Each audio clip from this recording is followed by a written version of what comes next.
لیکن پھر بھی تم نے آپس میں قتل کیا اور آپس کے ایک فرقے کو جلا وطن بھی کیا، اور گناہ اور زیادتی کے کاموں میں ان کے خلاف دوسرے کی طرفداری کی۔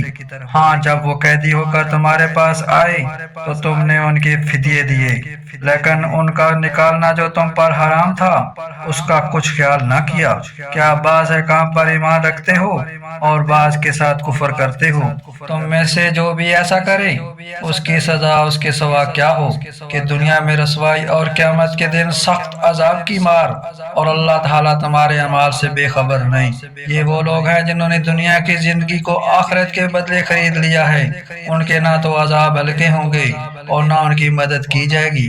ہم نے حضرت موسیٰ کو کتاب دی اور ان کے پیچھے اور رسول بھیجے، اور ہم نے حضرت عیسیٰ ابن مریم کو روشن دلیلیں دیں اور روح القدس سے ان کی تائید کروائی۔ لیکن جب کبھی تمہارے پاس رسول وہ چیزیں لائے جو تمہاری طبیعتوں کے خلاف تھیں، تم نے جھٹ سے تکبر کیا، پس بعض کو تو جھٹلا دیا اور بعض کو قتل بھی کر ڈالا۔ یہ کہتے ہیں کہ ہمارے دل غلاف والے ہیں، نہیں بلکہ ان کے کفر کی وجہ سے انہیں اللہ تعالیٰ نے ملعون کر دیا ہے۔ ان کا ایمان بہت ہی تھوڑا ہے، اور ان کے پاس جب اللہ تعالیٰ کی کتاب ان کی کتاب کو سچا کرنے والی آئی، حالانکہ پہلے یہ خود اس کے ذریعہ کافر پر فتح چاہتے تھے، تو باوجود آ جانے اور باوجود پہچان لینے کے پھر کفر کرنے لگے۔ اللہ تعالیٰ کی لعنت ہو کافروں پر۔